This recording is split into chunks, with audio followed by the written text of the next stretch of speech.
As I was building a word driver with Kismet using a Raspberry Pi, I figured out that I would need a GPS module. So there are tons of GPS modules. As you can see here, I don't have all of them. I have a few of them that I couldn't find, but I think we can speak about this with the ones that I have here. So most of them are not on USB. Most of them are basically sending UART signal. The only ones that I have with USB is this one and this one. So to start with the beginning, it's not really about the module, it's about the antenna. These ceramic antennas are the worst possible antennas. I saw some satellites with them, so I'm getting some signal, but it's a very weak one, and also it's very hard to get. You have to be on the open field, it has to be a sunny day, so no clouds and such. So these antennas are not very good. Also we have this one with ceramic antenna integrated, but also an SME connector. And also, as you can see, for example, on these modules, you will have IPv4, which can be used, of course, with this type of antenna, or also you can use SMA in order to connect a more powerful antenna. Currently, these are the most powerful GPS antennas that I could find on the market. These are capable of getting a satellite fix even indoor. You have to be, let's say at least for the first fix, you have to be near the window, but then you can keep the signal indoor. So these are very powerful, and I think one of these is 20 bucks or so, 20-30 bucks, including shipping. I tried with this one. I also have two of these with SMA. In the end, the problem is that inside this one, you will find also a ceramic antenna, so the signal is very weak. And I think it's magnetic. This is somehow good, but it's not useful for this application.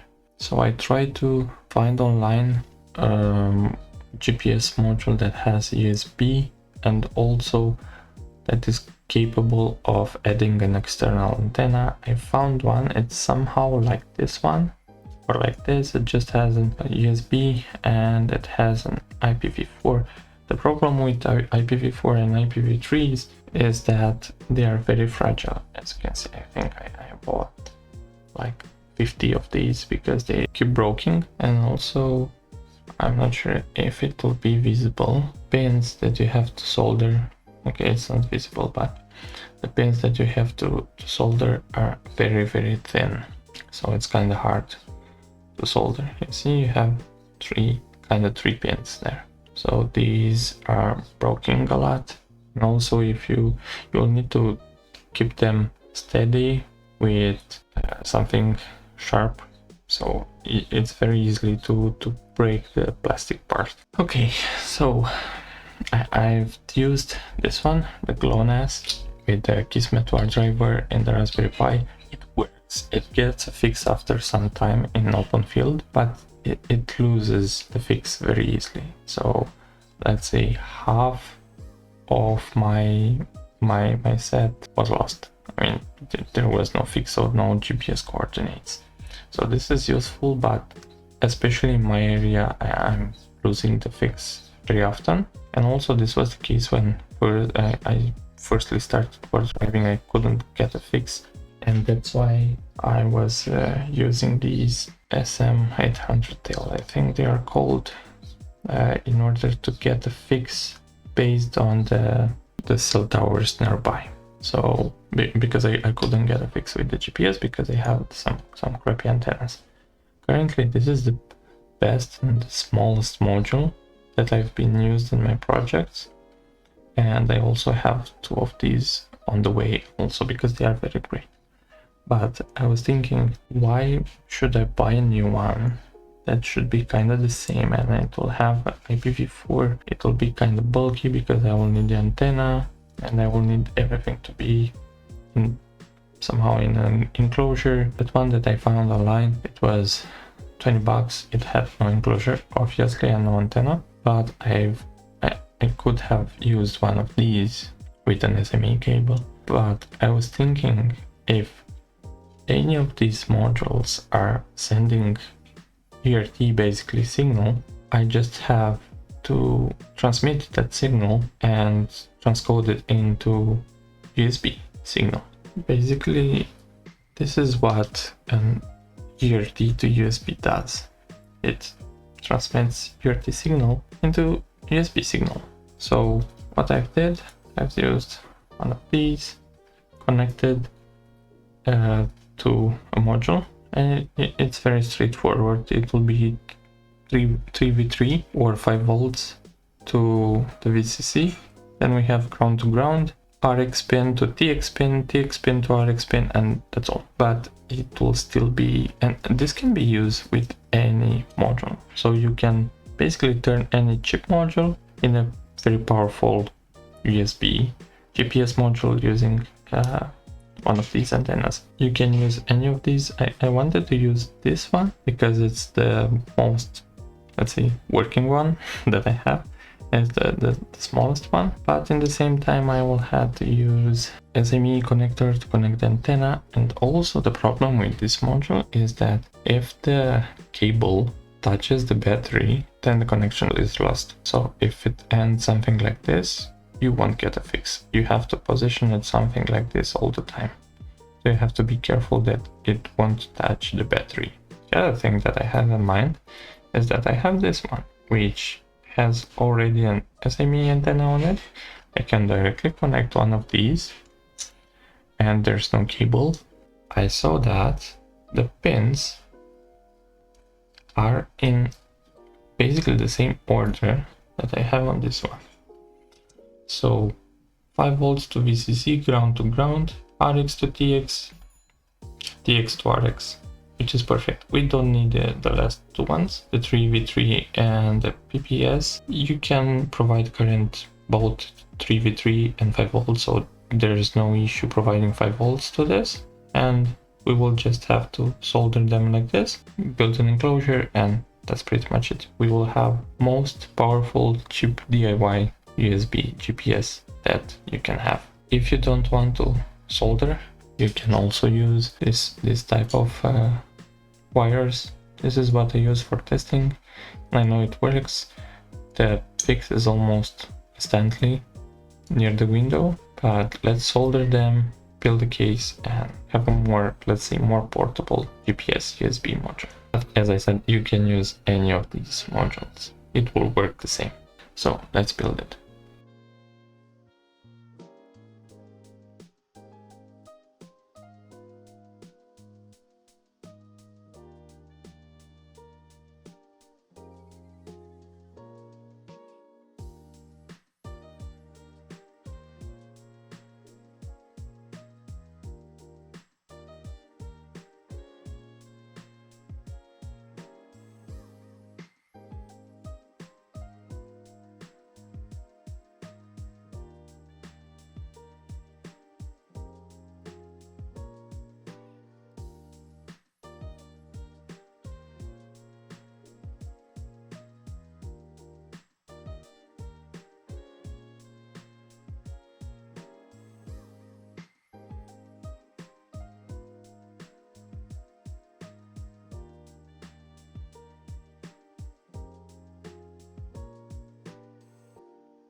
This is the amount of tries that I've done in order to print a perfect case, or at least near perfect case. So as you can see, it's a lot of waste, but unfortunately I'm pretty new to this, so I think it fits pretty well.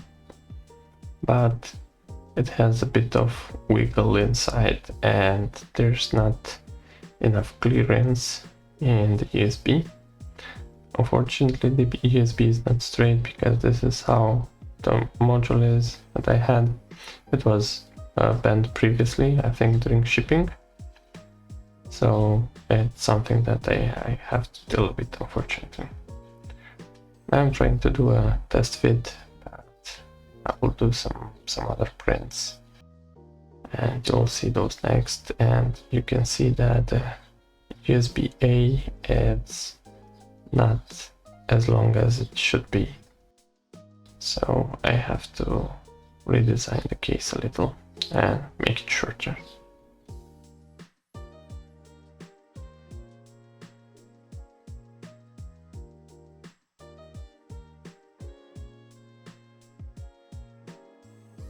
Everything fits, as you can see, but there's a lot of play inside the case, so I decided to redesign it. You can see here another waste. So I removed these two holes because I don't want to use screws. I just had an additional wall in the center,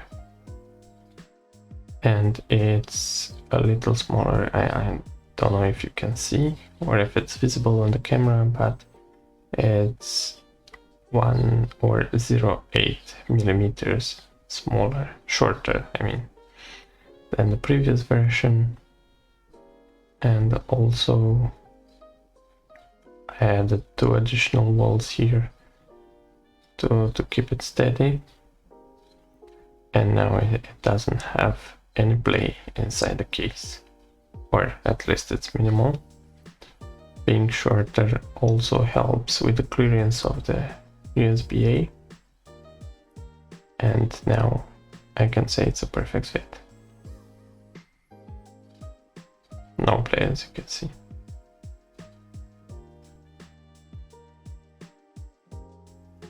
I want it back, and this is the final version.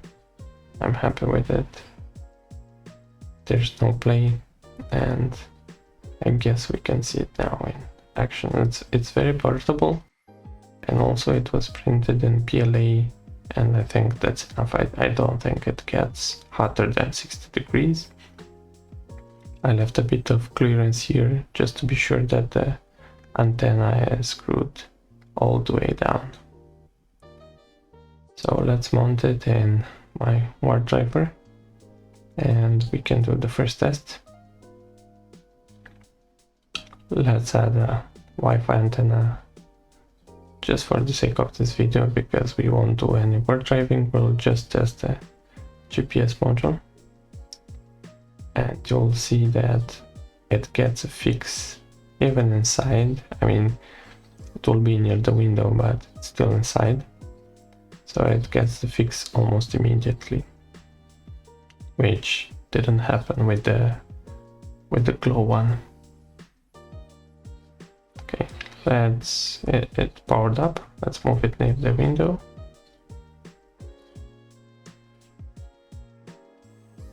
Okay, come with me.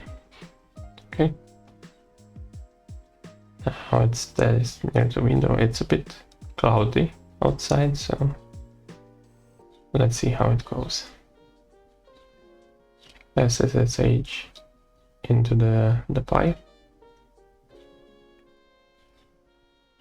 And let's test the first test GPS. And you see, it's almost immediately. And also it keeps the fix for a long time, especially if you'll go outside, you won't lose the fix. Inside, I think it keeps the fix for, I don't know, half of room or something like that. If I'm going to the other side of the room, it loses the fix, but I guess that's because I'm in a building, so somehow in the middle of the building. Okay, let's get it back.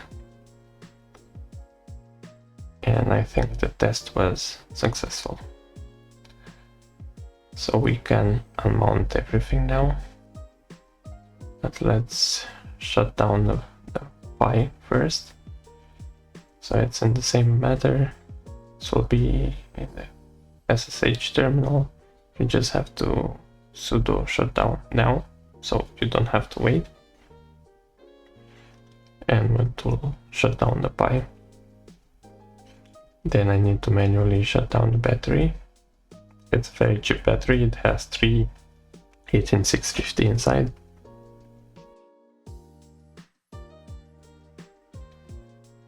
And now I will just remove everything and will let only the GPS, new USB GPS DIY module to remain as the star of the show.